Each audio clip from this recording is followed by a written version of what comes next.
I want you to imagine a scenario for a second.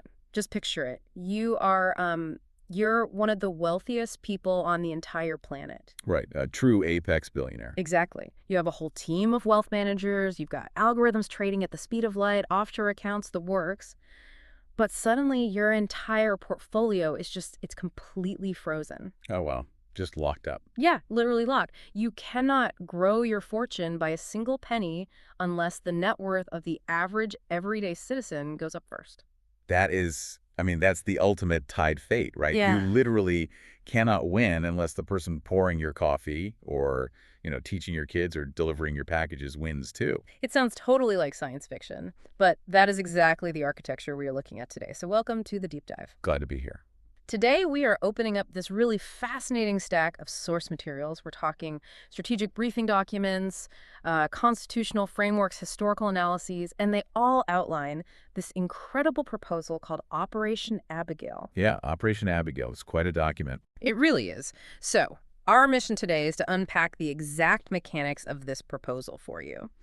And, well, more importantly, the incredibly intricate chess game that its creators have designed to actually turn this thing into constitutional law. And I'll tell you, it really is a masterclass in constitutional strategy. But, before we really begin, it is super crucial to understand how the sources themselves frame this. Right. Because while tethering billionaire wealth to the median household might sound shocking to some, the authors insist this is absolutely not an upheaval. Like, you won't find the word radical anywhere in their self-assessment. They explicitly avoid calling it radical at all costs. Yeah, they use very specific terminology. Exactly. They explicitly frame Operation Abigail as a neoclassical reset. They call it a modern update to Republican agrarian logic. Okay, let's unpack this. But first, I really need to make something explicitly clear to you, the listener, right up front. These sources, they touch on highly sensitive political themes. Oh, absolutely. Wealth, taxation, governance. Right. And we are not taking sides here. I want to be super clear on that. We aren't endorsing this plan, and we aren't condemning it either. Our job today is simply to impartially report on it.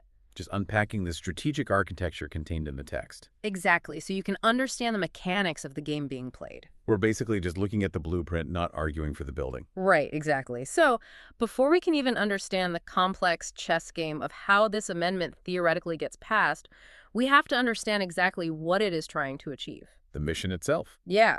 The sources argue that the American Republic is currently deadlocked. And they point to this broken incentive system that has, well, they say it's diverted over $50 trillion in income from ordinary households since 1975. And that phrase right there, ordinary households, that is the total focal point of the documents. Right, not just a vague class definition. Exactly.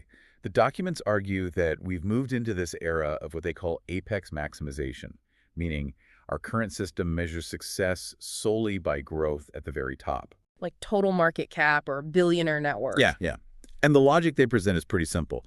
When the system only measures the top, capital rationally flows to the top, and that leaves those ordinary households structurally fragile. It hollows everything else out. Exactly. So their stated goal, the actual metric they want to hit, is for the middle 60% of the country to own 50% of the national wealth. Which is a huge shift. Massive. And the mechanism to get there is what they call a 10,000 to 1 median top wealth tether. The catchphrase in the documents is literally, no gains for the middle, no gains for the top. It's so direct. It is. It basically caps ultra-rich net worth at exactly 10,000 times the national median. So if the median goes up, the ceiling goes up. If the median stagnates, the billionaires are frozen. It creates a hard mathematical boundary. And according to the sources, the real key is that it relies on market forces. Yeah. It's not about creating some massive government bureaucracy trying to manually redistribute wealth. Yes. I was reading this part, and it instantly reminded me of a corporate LTIP, a long-term incentive plan. Oh, yeah, like for CEOs. Exactly. When a CEO only gets their stock options if the company's earnings hit a very specific target, Yeah. Operation Abigail is basically taking that LTIP concept and just scaling it up to the entire nation. Right, treating the whole economy like a single incentive structure. Yeah, it's a market-based alignment of incentives. But, what is the historical precedent for this? Because they rely super heavily on historical parallels in the text. They do. Historically, the sources liken this to the digital lex sempronia agraria, or a modern anti-entail. Okay, ante-ante I kind of get, but Well, the argument is that the American founders deliberately abolished primogeniture and entail. Those were the old laws that kept massive estates intact across generations. because they knew dynastic wealth was fatal to a republic. Exactly. And Operation Abigail aims to do the exact same thing for our modern financial era. It prevents the unauthorized enclosure of the digital age republicus, Which is the digital commons. right? Our networks, our markets. It stops them from being turned into a digital latifundia, a massive, untouchable digital estate. Okay, hold on. Digital Lex Sempronia Agraria. That is a total mouthful. Let's hit the brakes and translate that for everyone listening. Sure. What did that actually do in ancient Rome, and how does it map onto our digital economy today? Because digital latifundia sounds really impressive, but I need to know the actual mechanism. Fair enough. Let's break it down. So in ancient Rome, the ager publicus was public land that was acquired through conquest, and originally is supposed to be divided up fairly among the ordinary citizens and the soldiers. Right. But over time, the ultra-wealthy elite, the patricians, they started enclosing that public land just for themselves. They totally bypassed the rules and created these massive, sprawling, slave-run mega farms. And those were the latifundia, Exactly. which effectively bankrupted all the ordinary Roman farmers because they just couldn't compete with that scale. Yeah, it completely wiped out the independent middle class of the Roman Republic. So fast forward to 133 BC, and a tribune named Tiberius Gracchus steps up. He passed the Lex Sempronia Agraria. And what did that actually do? Well, it wasn't some sort of communist takeover. It was literally a neoclassical reset. It simply placed a strict legal cap on how much public land any one wealthy family could own, and then it redistributed the excess back to the ordinary citizens to stabilize the republic. Okay, so map that to today, because we obviously don't have literal public farmland being seized by tech CEOs. No, but the authors of Operation Abigail argue we absolutely have a digital age republicus. Our public networks, our consumer data, the financial markets themselves, the digital infrastructure. This is the modern commons. Ah, I see. And just like in Rome, a tiny financial apex has enclosed this commons to create digital megacorp monopolies. Those are the modern latifundia. So the 10,000 to 1 tether is the modern version of that Roman land cap. Exactly. It redefines hyperaccumulation as a literal national security risk. It stops the enclosure. Okay, that makes a lot more sense now. And it connects the philosophy perfectly to the founders abolishing those massive estates in all 13 original states by the year 1800. Right. Updating Republican agrarian logic. So that is the mission, a neoclassical reset to restore the independent middle class, framed entirely in capitalism's own terms. But, I mean, having a philosophy is one thing. Passing a constitutional amendment in the modern United States is another universe entirely. Oh, it is the ultimate heavy lift, no question. Right. And realistically, Washington doesn't just sit on its hands when its power is threatened. If this proposal directly targets the fortunes of the financial apex, they will just lobby Washington to kill it. Which they usually do. Yeah, because the billionaires have captured the federal center. So how do the authors actually plan to bypass that? This is where the constitutional geometry comes into play. The strategy relies on an Article V bypass. Okay, explain that. Under the U.S. Constitution, amendments don't actually need Congress to originate them. If two-thirds of the states demand it, they can call a convention to propose amendments. And then those amendments are ratified by the states on a one-state, one-vote basis. And you need 38 states to ratify. It's 38 states. And this right here is the geographic hack in the strategy. The documents point out this wild stat. 60% of U.S. billionaires live in just 4 states: California, New York, Florida, and Texas. Yeah, the concentration is staggering. Think about the constitutional math there. The other 46 states hold all the leverage. Operation Abigail uses the Article V mechanism to dismantle an oligarchy that doesn't even live in their jurisdictions. Right. A state like Wyoming or Vermont has the exact same constitutional voting power on an amendment as California or New York. It essentially weaponizes the geographic periphery against the financial apex. That's a perfect way to phrase it. But I have to push back here. Let's look at the real world for a second. If I'm a billionaire living in one of those 4 states, and this starts gaining traction, I'm not just going to sit there and watch it happen. Of course not. I would just move my money. I'd take my wealth to a state that promises not to ratify it, or I'd move offshore entirely. I mean, progressive states that have tried to pass local wealth taxes constantly face this exact problem, a massive capital flight. You're absolutely right. And the authors anticipated exactly that. They introduced what they call the state wealth tax off-ramp. Okay, how does that work? Because, as you said, progressive states are already terrified of capital flight. Operation Abigail solves this by elevating the wealth tax to the federal constitutional level. Meaning there is nowhere to run. Precisely.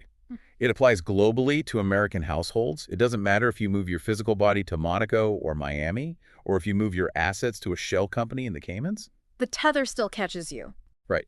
The federal constitutional tether follows your beneficial ownership, period. And crucially, to incentivize those progressive states to get on board, the federal system then returns 80% of the revenue generated directly back to the states. Wow, 80%. Yeah. And paradoxically, 2 of the 4 billionaire-heavy states are already pursuing state wealth taxes anyway. This gives them an off-ramp to actually achieve it without losing their tax base to capital flight. Okay, so the map lets the states bypass Washington, and the federal nature of the amendment stops capital flight. But the wealthy elite are still a massive, incredibly powerful voting bloc with endless resources. Oh, absolutely. I see the arithmetic of isolating the apex, but how does Operation Abigail prevent the entire upper class from just banding together and crushing the movement before it even gets to 38 states? By using what the sources call a class fracture wedge. A wedge. Yeah. The authors realize that if you declare war on all wealth indiscriminately, you unite the elite against you. You give them a common enemy. So they deliberately divide the wealthy. They explicitly prohibit wealth taxes on the merely rich. And by merely rich, we are talking about serious, serious money here. We are. The amendment actually grants constitutional tax immunity to the first 10,000 centimillionaires. Wait, immunity? Yes. Yeah. It guarantees that anyone under that 10,000 to 1 ceiling, which today is roughly $1.3 to $1.6 billion, will not face a federal wealth tax from this. So they're deliberately letting the centimillionaires off the hook. Exactly. By doing this, they effectively buy the help of the centimillionaires to behead the political influence of the 1,000 billionaires above them. Here's where it gets really interesting. It's like building a fire break in a forest. By granting constitutional immunity to the centimillionaires, the people worth $100 million, $200 million, you're removing the political fuel right next to the billionaires. Right. The political fire can't spread down the economic ladder to the upper middle class.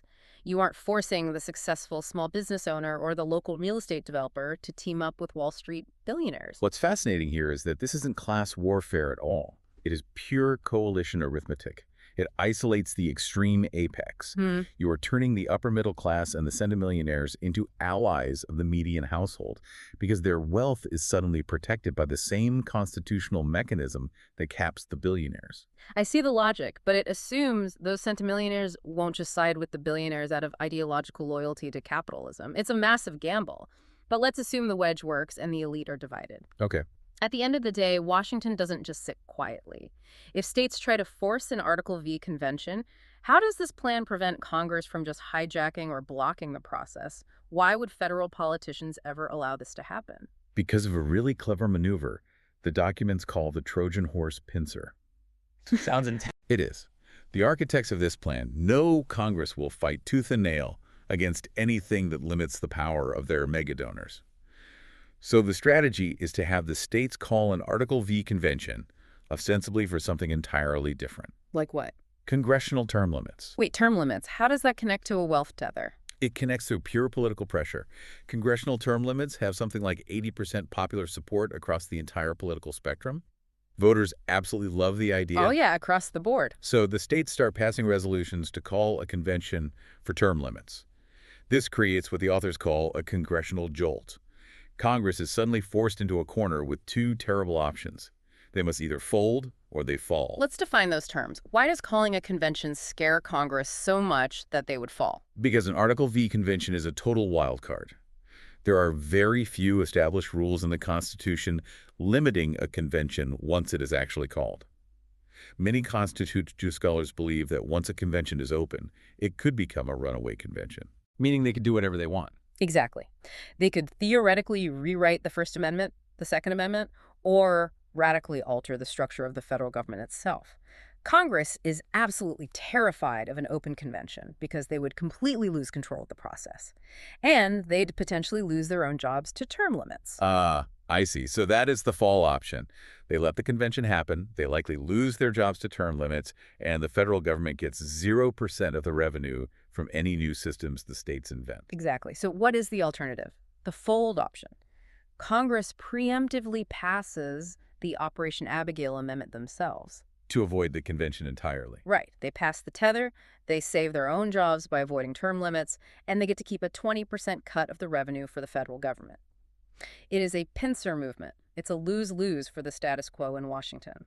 They are forced to pass the amendment out of pure self-preservation. Okay, so the pincer corners Congress. But even if Congress folds and proposes the amendment, you still have the ultimate hurdle. You need 38 state legislatures to actually ratify it. Yep, the final boss. And let's be honest, state politicians are notoriously risk-averse.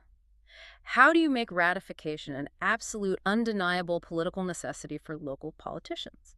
How do you make it so they literally cannot say no? You give them the money, and, well, more importantly, you threaten to give it to their neighbors if they hesitate.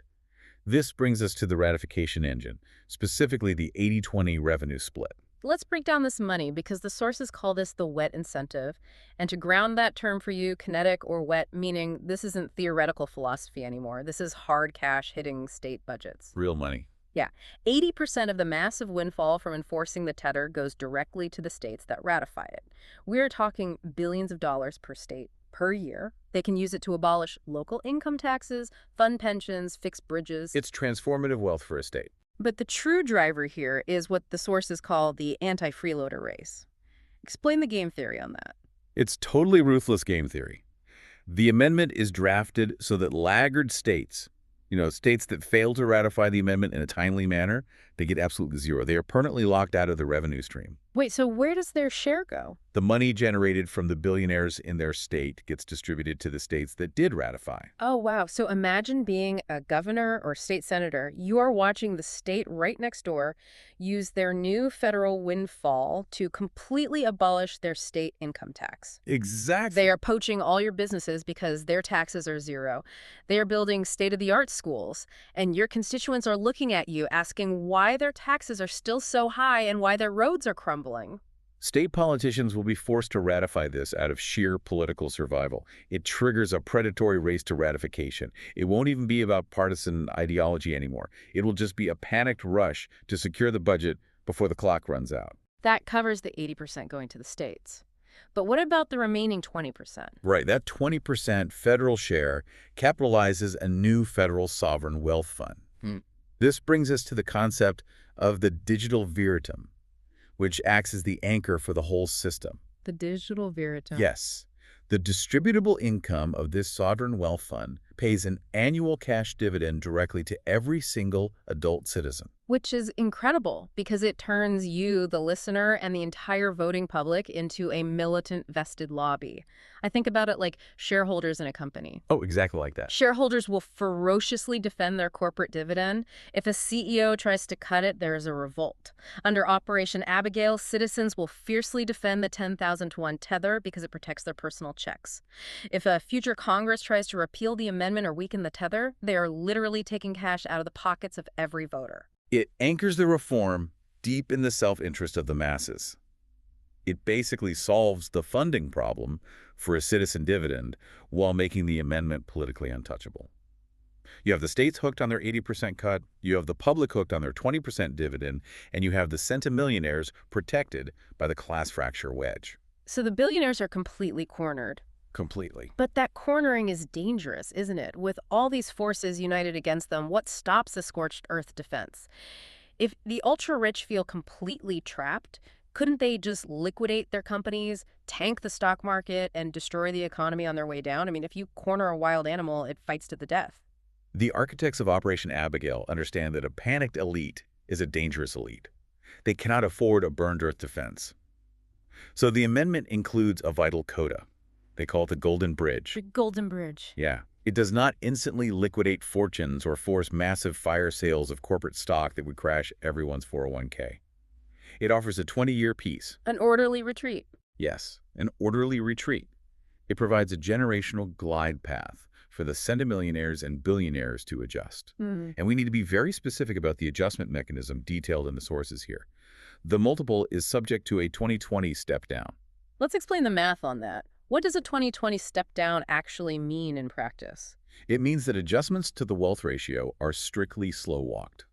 The constitutional ceiling cannot be reduced by more than 20% in the aggregate over a 20-year period. Oh, I see. So if the ratio starts at 10,000 to 1, Congress or the states can't just suddenly slash it to 1,000 to 1 overnight and wipe everyone out. The reduction is strictly capped by this 2020 rule. So it gives them 2 decades of transitional certainty. Exactly. If we connect this to the bigger picture, this transitional certainty locks the legal architecture into the Constitution, immediately establishing the rule of law and the new boundary. But it gives capital markets decades to adapt without panic. Right, they have time to reallocate. Yeah, it allows the billionaires to reallocate their capital voluntarily into median growth channels. They have time to move their money into investments that actually raise the median net worth of the country, because under the tether, raising the median is the only way they can preserve their own scale over time. So let's take a breath and recap this journey for you, because it is an immense amount of constitutional engineering to digest. Operation Abigail isn't just a philosophy about wealth, it is a masterclass in mechanical strategy. It really is. It uses the geographic hack to weaponize 46 states against the 4 where billionaires live. It uses the class fracture wedge to immunize the centimillionaires and divide the wealthy elite. Right. It uses the Trojan horse pincer of term limits to terrify Congress into passing it.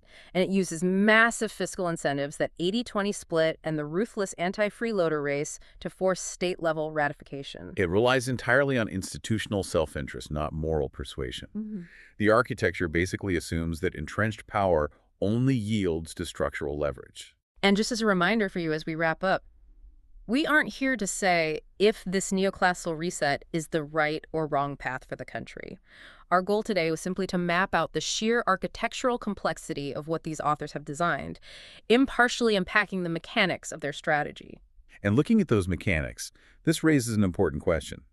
It's something not explicitly detailed in the ratification strategy, but it is strongly implied by the whole economic philosophy of the tether. What's that? If this constitutional incentive were ratified tomorrow, how quickly would corporate boardrooms voluntarily change their own behaviors? Oh, that is a fascinating angle, because right now, a board's fiduciary duty is to maximize shareholder value, which is often done through stock buybacks or holding down wages. Exactly. But think about it under the tether. If the largest shareholders in the world, the apex billionaires, know they can only grow their wealth if the median American's net worth goes up first, how fast do those stock buybacks turn into profit sharing with the employees? How fast do wage negotiations change? They wouldn't even need a new labor law to force them. Their own financial self-interest would dictate that they have to enrich their middle-class workers in order to enrich themselves. It perfectly circles back to where we started. Imagine you're that billionaire and your wealth manager is staring at a frozen portfolio. The only way to unlock it isn't a new algorithm or a clever tax loophole. Well, The only key to your vault is making sure the average citizen's bank account grows. It is the ultimate tied fate, linking the corporate boardroom directly to the living room. a fascinating structural experiment. Truly. So what does this all mean? Well, that's for you to ponder. That is all the time we have for today's deep dive. Thank you for joining us as we unpack the neoclassical architecture of Operation Abigail. Keep questioning the structures around you and keep exploring the deep end of the knowledge pool. We'll see you next time.